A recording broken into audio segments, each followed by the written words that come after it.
Coming up on Bobcat Breakdown, women's soccer won in historic fashion at home against Monmouth. We'll break down the win and catch up with the rest of the fall sports teams. And hockey is back. Both the men's and women's teams were in action this weekend, and the NWHL dropped the puck on their first season with some former Bobcats involved. All that is coming up now on Bobcat Breakdown.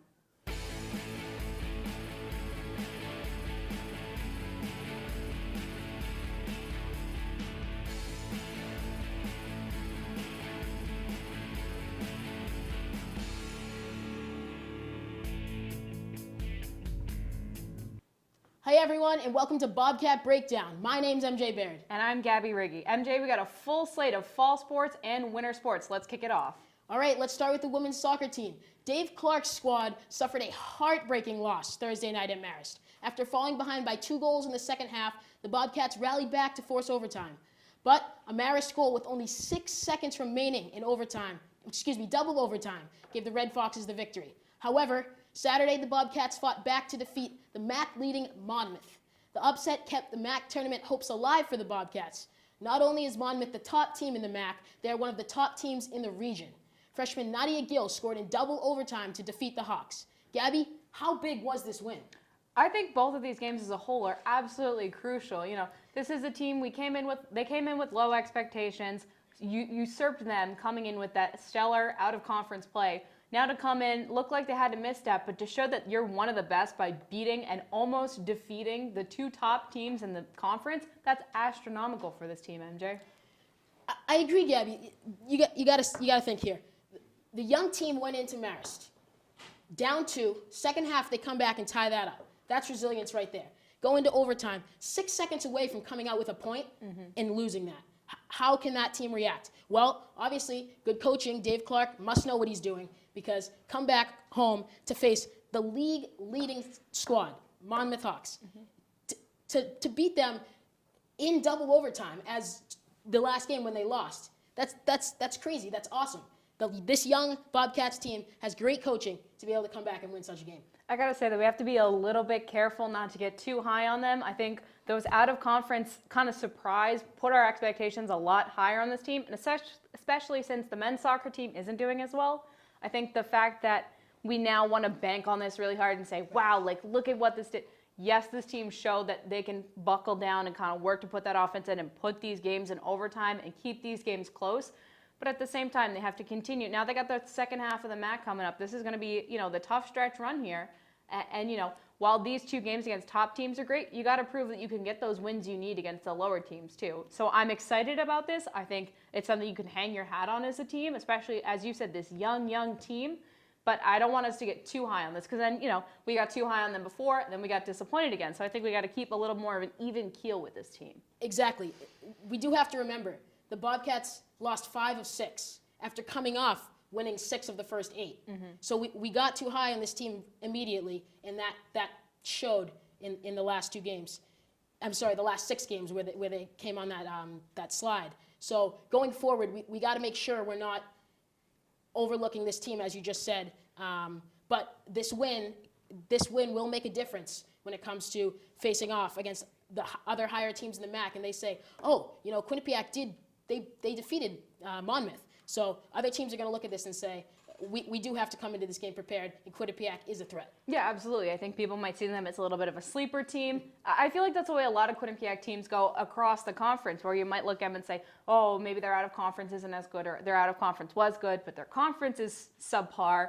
I feel like they can maybe take advantage of that a little bit, though. I think maybe some of these teams did kind of come falling asleep at the wheel a little bit, and were able to get that. But this is a team that we said can push the pace. They're a young group who's now showed that they've got it together. I absolutely think that, this is something that they can look forward to going forward. So Quinnipiac, next game's at home against Manhattan. What are your thoughts on this game? It's huge. It's absolutely huge. I think this is going to be the turning point of the season for this team. I think if that's what you want to go for, if you can pull away with that win and say, listen, we made it with 6 seconds left. We could have won that one. We could have tied that one. To come away with that double overtime win then thereafter, and then to come away against Manhattan, who's the second team in the MAAC, that's huge for the team. If you can say that, if you can sit there and say, you know what, we beat the best, come at us. Bring your best game. They're playing it at home. I think they're definitely going to have that advantage. They had senior day this past weekend. I think that crowd really brought it and definitely added an element of excitement to that game. So I think having that at home, this is going to be the key moment for this team to prove whether they're, a freshman group who are going to have to take away from the season, or a group that can say, listen, we're going to push for the MAAC. Come watch us. Exactly, and it's great that you said that about senior day, because the seniors obviously, and I'm assuming they transferred that to the rest of the team. This game was hugely hyped for. So going up against the Jaspers, who the only undefeated team left in the MAAC, if they want to win, they got some work to do. Absolutely, MJ. Now we're going to switch it over up to York Hill at the TD Bank Sports Center. Men's hockey started off the regular season with the home-and-home series against the Holy Cross Crusaders. The Bobcats swept the series, taking the game in Worcester 5-3 and the game in Handon in a close 4-2 affair. Both games included a flurry of fisticuffs and after-the-whistle extracurriculars. MJ, what were some key things you saw in this weekend set against Holy Cross? Gabby, number one, it was a good start. Being able to defeat Holy Cross 2 games back-to-back, good stuff. However, I would argue they should win these games. So we can't assume anything. Number 2, they let up 5 goals against to Holy Cross in 2 games. That doesn't sit well with me. Yeah. The defensive zone coverage. I wouldn't say as much the goaltending, because you can't always blame the goalie, but the defensive zone coverage for the forwards in the defensive zone, it was a sticking point for me. I'm going to say that was lacking a little bit in terms of the defense and in terms of the forwards not being super tight on the back check. Mm-hmm. But that second goal Michael Gartig gave up, where was he going? He was in no man's land, goes to play the puck in the corner. In the NHL, there would be the trapezoid there. He would not be allowed to play the puck there. And just the fact that he wants to go play this puck, doesn't have the defensive support, gets stripped away the puck, and is now out of position without a stick, leaves the net wide open. There are some things, and I think this has been true of Michael Gartig's career thus far at Quinnipiac. There are the goals where you look at his defenseman and say, where were you? There were times where they left men open, wide open in the slot, right open in front of Gartig, and you say, where were the defenders there? But there are times when you look at Gartig and said, where were you on that play? It's a lot more even keel with, and that's a little bit of an interesting thing with the goaltending and the defense for this men's team, is the fact that there's this kind of split between the defenseman kind of faltering and leaving huge gaps, and Gartig kind of maybe making that misplay. You can't put it all on one facet, which means I think the defense has to be a lot tighter, because if Gartig has the lapses, which as a goaltender you should be allowed to have, the defense has to be there to back him up. Okay, so what are your thoughts on the chippy play and the penalties in this game? In both of these games, we saw in abundance. So what are your thoughts? If anyone was listening, I was on the QBSN call with Rob Ciambra. At the very end of that game, I was so frustrated with what this team was doing. I think at this point it was so unnecessary. You have the 4-2 lead. You're going to walk away with the sweep. What are you trying to prove? I get that a lot of these guys, all right, you got to show that you're the tough guy. They've been the smaller team in the conference, in and out. You got to show that you can't be pushed around, but at this point, it's Holy Cross. They're Atlantic hockey. You should be beating this team with your speed and your finesse. I don't care that you can drive an elbow into someone's face. So for me, it was a lot of unnecessary things, a lot of ticky-tacky things, and just plays after the whistle that I would have tried to be the bigger player and just say, okay, bud, you're on the losing end of this. We get it. You're trying to come away with something, but just not here, not in my house. I just do have to make a point.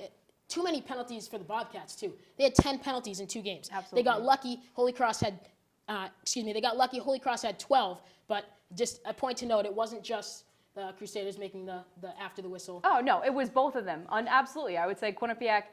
There are guys who should be more leaders on this team. We'll talk about this later with guys like Soren Janssen. Even with Tanner McMaster, frustrated me by just, you don't have to keep kicking the guy every time he's down. You've made your point. You're winning.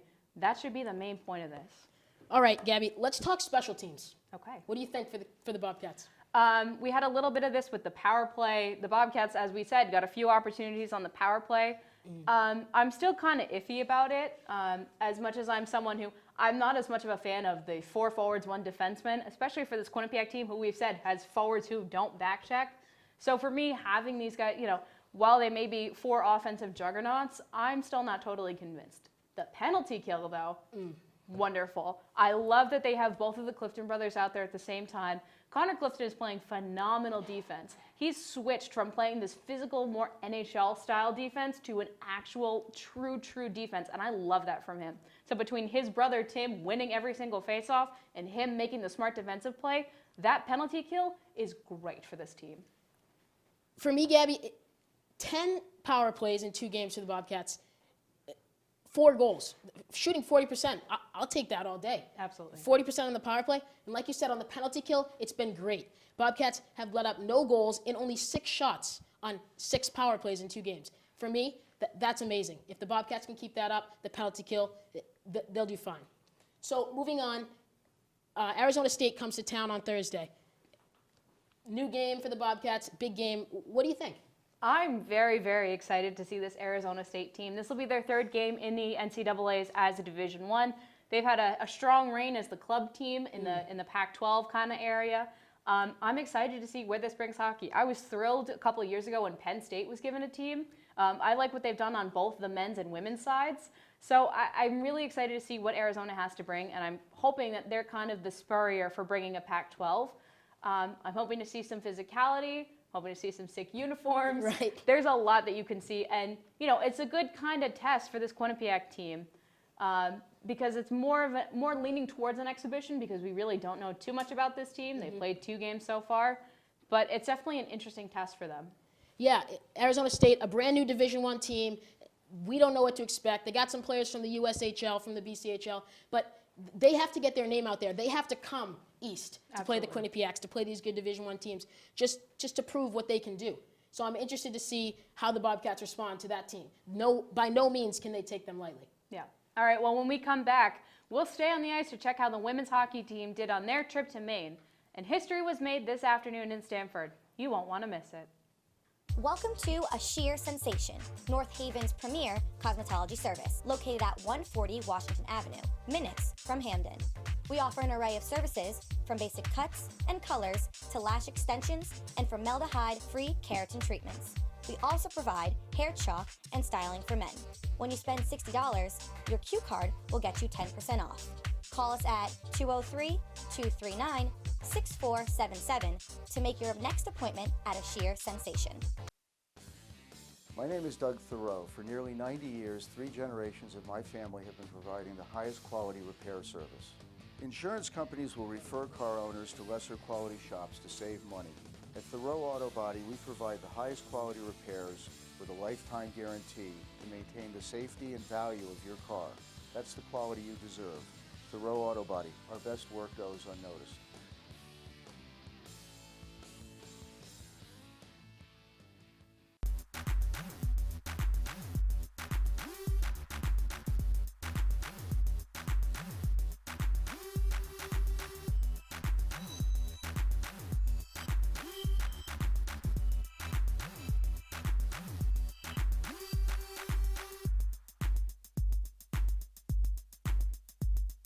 We are your source for entertainment news.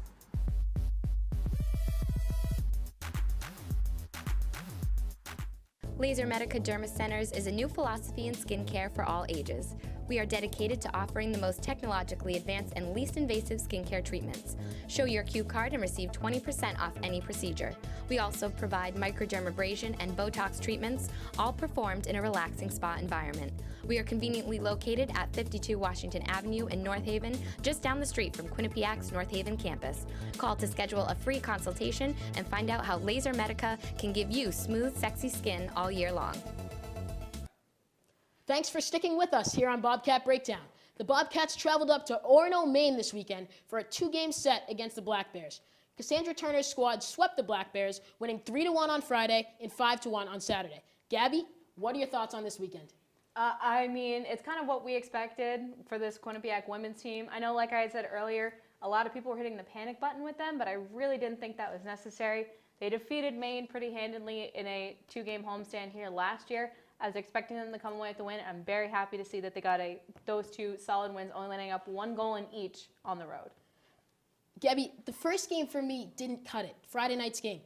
It was 1-1 until 3 minutes left in the third, and it took a San Ferrano game winner to not lock this one up. We had the Nicole Costa open netter, but that was a little too close for me. The Bobcats should have had this game wrapped up earlier in the game. It took till 5 minutes left in the third for them to get their second goal, to go up 2-1. That wasn't cutting it for me. So that was for the first game. The second game, however, 5-1, that's what I wanted to see. I'm going to disagree with you a little bit. in seeing the way that Maine played last year, they played a tight box defense down in front of their goaltender, and they had a fifth person kind of come up top to play whoever was on the points.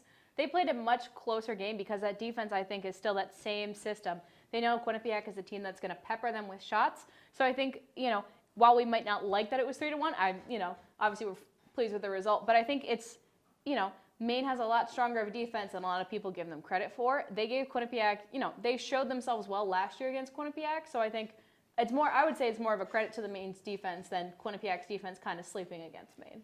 Right, we did see the Bobcats dominate in the first period. Shots were 14-1 in favor of the Bobcats. So going back to what you're just saying with the box defense, Bobcats were able to move the puck around, get the puck on net. However, only one goal to show for that, just in the first two periods, not adequate, in my opinion. All right. So, Nicole Costas gets her 100th point on Saturday. Gabby, this is unreal. What do you think? I've had the good fortune to see her play for a few years now. Seeing her play alongside Kelly Babstock was absolutely insane. They're two absolute phenomenal talents. I'm thrilled that she got her 100th point. We were hoping last year, at least myself and my play-by-play guy, Rob Ciamber, were kind of hoping to get it at the end of last year, but I'm very happy to see her get it. Happy to see another name on the 100-point banner. Yeah, we saw that 99th point come Friday night in open netter.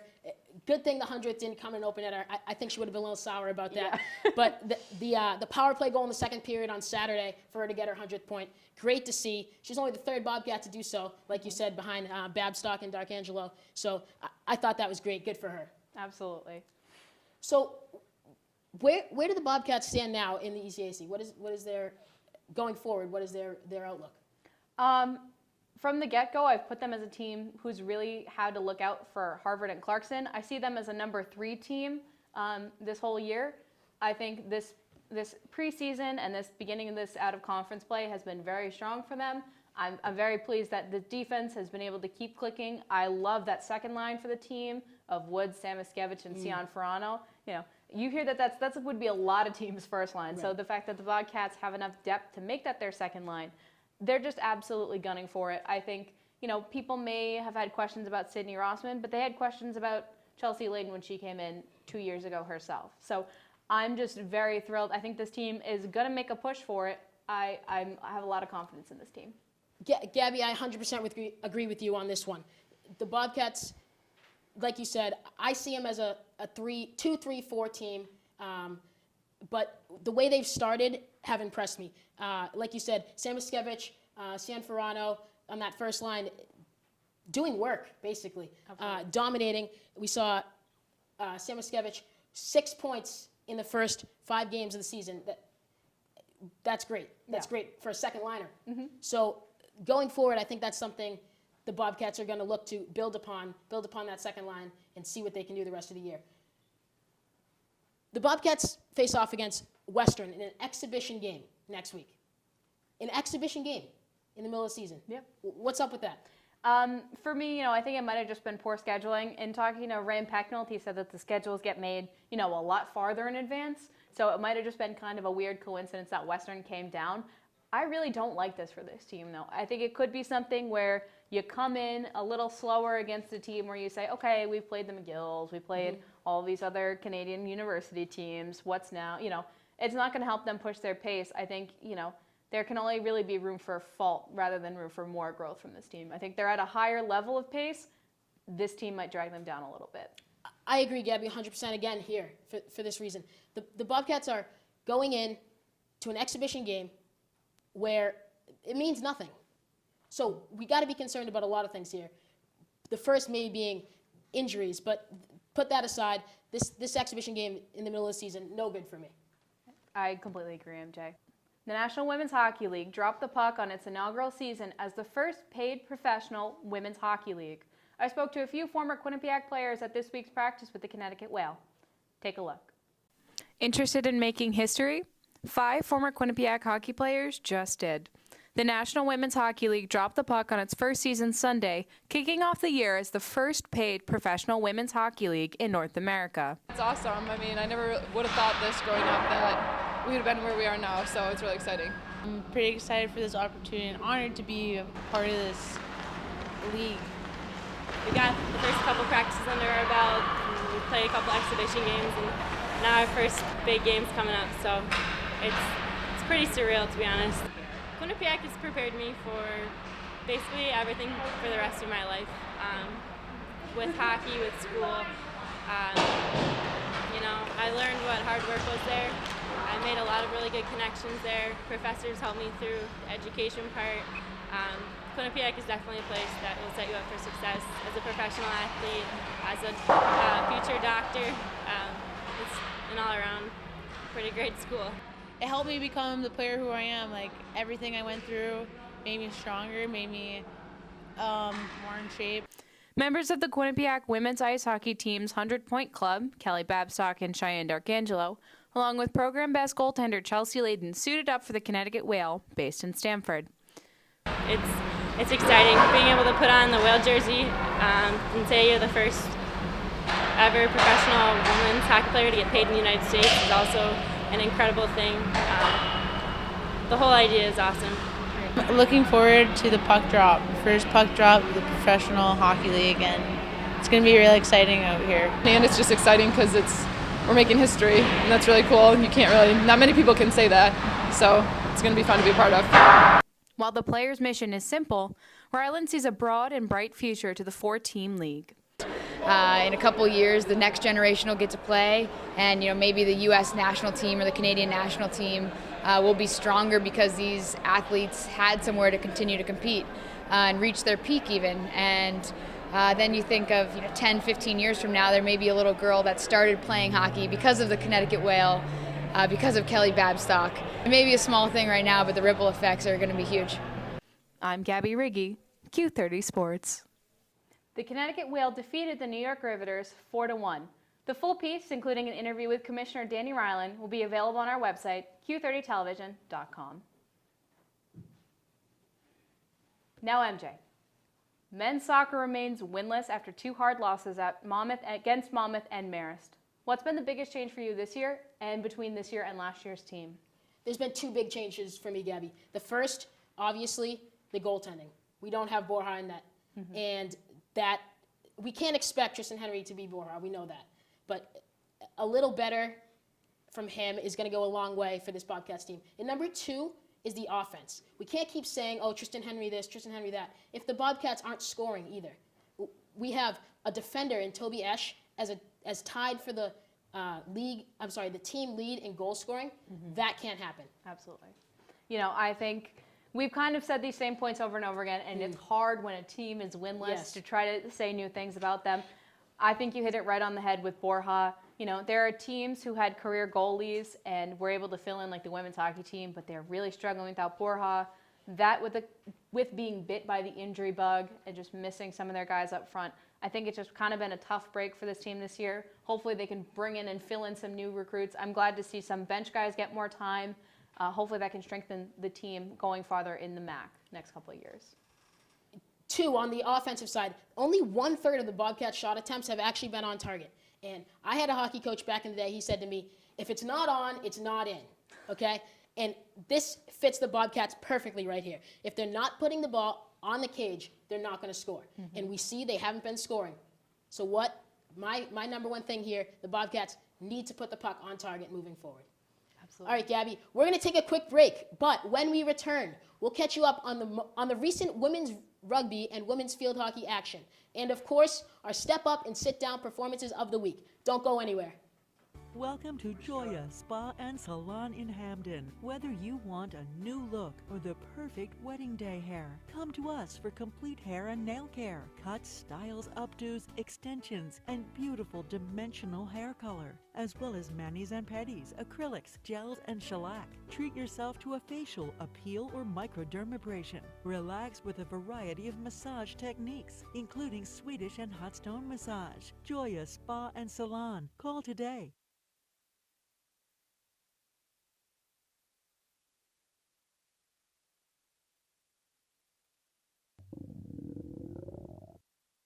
I could really go for a Ray and Mike's sub right now. Come to Ray and Mike's and try our Philly chicken and cheese for just over $4.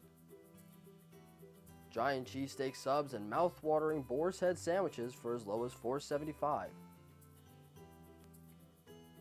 Q Cash accepted just a mile down the road on Whitney, here at Ray and Mike's. Welcome back. After losing spate in out-of-conference play, field hockey came out strong against MAAC opponent Bryant, winning 4-0. However, the team took a hard loss against Providence, 3-2. MJ, what are your thoughts on this team and how they've been in and out of MAAC play? So Gabby, I want to focus on this Bryant game. It was the first MAAC game, and we know they only play a minimal amount, 6 MAAC games. So this is huge to start the MAAC season 1-0. They have a tough non-conference schedule, and they put that together on purpose. And I think that's good for the Bobcats. The seniors, Megan Conaboy in net, fifth-year senior, playing amazing. That's great. But this MAAC season starting out 1-0, that's what the Bobcats needed. Yeah, absolutely, MJ. I am so inclined to agree. Just the fact that you're dominating in conference, winning 4-0, that's what you need. This team has been solid in the MAAC, and that's been their bread and butter year in and year out. All right, Gabby, let's move on to women's rugby. The Bobcats got their 5th win on the season in a 53-7 rout of Brown this weekend. This is the most points the Bobcats have put up so far this year. How about this win? I love that there are 6 different players who had tries for this team. I love that you see a lot of the offense contributing. For me, you want to pick? I think we should pick MVPs for this game. Mine would be Flora Poole. She worked the fly half, which pretty much means she exploited a lot of the holes in this Brown team. The Brown defense gave her wiggle room, time, and space. She was able to assist the ball, get a lot of tries. She was definitely the catalyst and the playmaker for this rugby team against Brown. Gabby, for me, MVP, Ilona Marr. She's a sophomore, 3 second-half tries, 5 solo tackles, 5 runs of 20-plus yards. She went beast mode in this game. And she is the MVP for me. Quinnipiac has won 4 in a row. Keep that rolling. Bobcats will do well. Absolutely. MJ, the fall sports teams are entering the heat of MAAC play, and hockey started up again at York Hill. What's your game to watch for this week? Gabby, my game to watch for is actually going to stick in fall sports, It is men's soccer. They're playing at home against Canisius, and this is huge. Canisius is 0-5 in the MAAC. 0-5. Mm-hmm. If the Bobcats don't win this game, what do we have to say? We say nothing. Not only do the Bobcats need to win this game, they need to win it going away. Okay? Bobcats host the worst team in the MAAC. Let me repeat that. The worst team. They need a win. I'm going to take a team that we already talked about a little bit before. I'm going to pick men's hockey, Arizona State. I love the newness of the team. I love just being able to see Western teams. For this Quinnipiac, a very Eastern-style team. I'm going to pick Thursday night's matchup, ASU at Quinnipiac. All right, let's move on to our last segment of the show. Step up and sit down players of the week. Gabby, my step up player of the week, Nadia Gill, women's soccer. 1 assist in the loss to Marist, 1 goal, happens to be a game winner, and 1 assist in that game over Monmouth. She played one of the best games of her career. And the Bobcats need this from 16-year-old freshman Nadia Gill going forward. She fired 3 shots on net. She needs to keep this up if the Bobcats want to succeed in MAAC play. How about for you? It's really hard to argue with Nadia Gill. She's been absolutely phenomenal for this team. I'm going to say Scott Davidson, men's hockey team. Third liner might not be the guy who gets the flashiest. Big body presence was absolutely key in this Holy Cross series. Rushed on the forecheck. I think he's going to be a guy that whole third line is going to be something to watch for to push the pace for this Bobcats if they get flat during the season. All right, now sit down players of the week. Gabby, why don't you go first? I'm going to say, stick on the men's hockey side, I'm going to say the captain, Soren Janssen. I respect that he's a guy that wears his heart on his sleeve 100%. He's the guy who's going to put himself in the corners, put himself in the dirty areas, push the pace. Too many bad penalties. I give him a ton of credit. There's different ways to lead on this team, and getting that last push or getting that last punch in for me is not the way you needed to lead this weekend. Gabby, for me, same exact player, Soren Janssen. 4 penalties in 2 games as a captain. Quinnipiac as a whole had 10 penalties, but 4 for Janssen alone. There's a time and place to take the penalties, to get physical. This was not it. And especially for your captain to be doing this, no way. Cut that out. Sit down, Soren Janssen. Well, Gabby, that's going to do it for this week's episode of Bobcat Breakdown. Don't forget to follow us on Twitter and like us on Facebook at Q30 Television and at QBSN. And catch our episodes on Q30television.com and the QBSN.com. And be sure to check out the newest edition of QBSN the magazine, available across campus and on theqbsn.com. For MJ Baird and the crew, I'm Gabbi Riggi. Thank you for watching.